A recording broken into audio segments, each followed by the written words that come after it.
नमस्कार दोस्तों, स्वागत आप सभी का। आज हम बात करेंगे सेकुलरिज्म के ऊपर। भारत एक सेकुलर देश है, लेकिन भारत में चल क्या रहा है ये समझ नहीं आ रहा है। एक हिंदू बच्चे को होमवर्क दिया जाता है और होमवर्क में ये बोला जाता है कि कलमा पढ़ना है आपने। क्या ये शिक्षा है या फिर ये साजिश है? सारी चीज़ों को विस्तार से कवर करेंगे। वीडियो को अंत तक जरूर देखिएगा। चैनल पर नए हो तो सब्सक्राइब अवश्य करिएगा। वीडियो को लाइक ज़रूर करिएगा और लाइक करने के बाद दोस्तों एक हाइप का ऑप्शन आएगा, तो प्लीज़ हाइप भी ज़रूर करिएगा। चलिए शुरुआत करते हैं। कंट्रोवर्सी क्या है? कंट्रोवर्सी ये है कि हैदराबाद में एक प्राइवेट स्कूल है, वहाँ पे दूसरी के छात्र को, क्लास 2 के स्टूडेंट को होमवर्क दिया गया और बोला गया कि आपने एक इस्लामिक कलमा इसको याद करना है और रिसाइट करना है। अब ये जो बच्चा था ये हिंदू बच्चा था।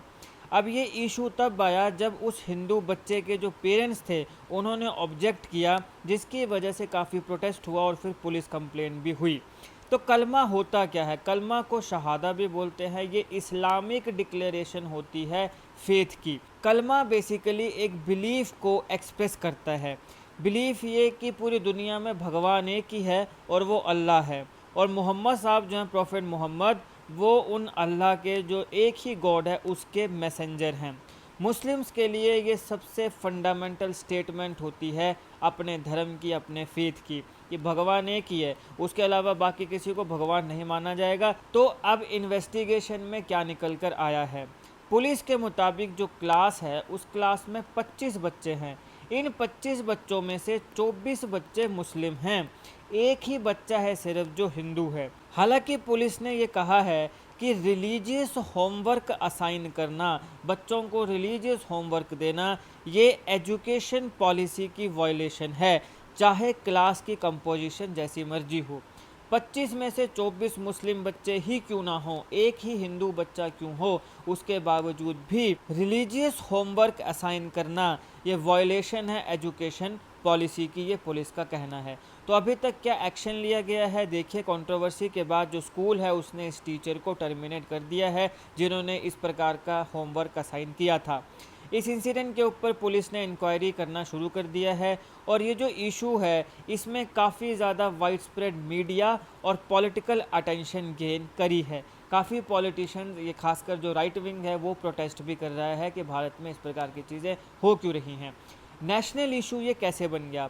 ये कंट्रोवर्सी एक क्लासरूम से आगे चल के पूरे देश में फैल गई और 3 सेंसिटिव इश्यूज़ को इसने टच किया है जो आपके एग्जामिनेशन पॉइंट ऑफ व्यू से इम्पॉर्टेंट हैं।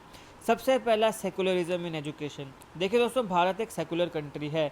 सेकुलरिज्म का मतलब क्या है, कितने टाइप्स का होता है, भारत में सेकुलरिज्म कैसे प्रैक्टिस किया जाता है, भारत के सेकुलरिज्म में और दुनिया के सेकुलरिज्म में क्या फ़र्क है, इसको मैंने अच्छे से अलग वीडियो में कवर किया है, ज़रूर देखिएगा। इस कंसेप्ट की अंडरस्टैंडिंग के लिए, भारत की अंडरस्टैंडिंग के लिए और एग्जामिनेशन पॉइंट ऑफ व्यू से टॉपिक काफ़ी इंपॉर्टेंट है, ज़रूर देखिएगा। ये वीडियो आपको मेरी प्लेलिस्ट में मिल जाएगी, जाइए मेरी प्लेलिस्ट में इंडियन पॉलिटी, वहाँ पर आपको सेकुलरिज्म के ऊपर वीडियो मिल जाएगी।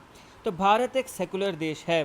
स्कूल से जनरली ऐसा एक्सपेक्ट किया जाता है कि वो रिलीजियस प्रैक्टिसेस को इम्पोज ना करें, अवॉइड करें imposition of religious practice, one faith on students of another. एक धर्म का व्यक्ति है तो दूसरे धर्म के जो रिलीजियस प्रैक्टिसेस है वो उसके ऊपर नहीं थोपी जानी चाहिए, नहीं इम्पोज की जानी चाहिए। ये हमारे भारत का एजुकेशन सिस्टम बोलता है और ये हमारे भारत के जो स्कूल्स हैं उनसे एक्सपेक्ट किया जाता है। दूसरा जो इम्पोर्टेंट इशू है वो है राइट्स ऑफ पेरेंट्स। कई ऐसा आर्ग्यू कर रहे हैं कि पेरेंट्स को डिसाइड करना चाहिए कि क्या उनका बच्चा रिलीजियस इंस्ट्रक्शंस रिसीव करना चाहेगा या नहीं करना चाहेगा। ये पेरेंट्स की मर्ज़ी है, अगर वो चाहे तो कर सकता है, चाहे तो नहीं कर सकता है।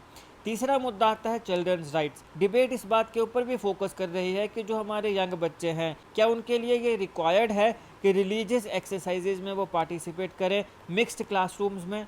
क्या ये रिक्वायरमेंट है? ऐसी कोई रिक्वायरमेंट नहीं होनी चाहिए। धर्म एक बहुत ही निजी मामला है। अपने घर के अंदर आप अपने धर्म को जिस मर्जी तरीके से प्रैक्टिस करना चाहते हैं, फॉलो करना चाहते हैं, करें, लेकिन कृपा करके दूसरों को बेवकूफ़ ना बनाएं और ना ही दूसरों को मैनिपुलेट करें और ना ही अपने धर्म की चीज़ों को दूसरों के ऊपर थोपें। इतना सा बेसिक सी चीज़ हमें समझनी चाहिए। अगर ये बेसिक सी चीज़ व्यक्ति समझ जाएगा, पूरी दुनिया के लोग समझ जाएंगे, तो धर्म की लड़ाई झगड़े ख़त्म हो जाएंगे। जब आप ये कहते हो कि हमारा भगवान ही सही है, ऐसा नहीं है। मेरा भगवान मेरे हिसाब से सही है, तुम्हारा तुम्हारे हिसाब से सही है। अपने अपने धर्म के जितने भी अलग अलग धर्म के फॉलोअर्स हैं उनका भगवान उनके हिसाब से सही है। हम अपने धर्म के जो भगवान ने बातें बोली हुई हैं उसको मानें, प्रैक्टिस करें, फॉलो करें और बाकी चीज़ों का हम सम्मान करें। इसमें क्या कोई प्रॉब्लम है? इसमें कोई प्रॉब्लम नहीं है, कोई रॉकेट साइंस नहीं है। बस थोड़ा उदारवादी बनने की ज़रूरत है और इंसान ये उदारवादी ही नहीं बन पाता है, एक दूसरे के धर्म का, कल्चर का सम्मान ही नहीं कर पाता है। इसीलिए पूरी दुनिया में देखो लड़ाई झगड़े हो रहे हैं धर्म के नाम पे। अब बात करते हैं कॉन्स्टिट्यूशन पर्सपेक्टिव की, ये भी एग्जामिनेशन पॉइंट ऑफ व्यू से काफ़ी इंपॉर्टेंट है। कुछ कॉन्स्टिट्यूशनल प्रिंसिपल्स यहाँ पे आते हैं। सबसे पहले आर्टिकल 25 फ्रीडम ऑफ रिलीजन देता है।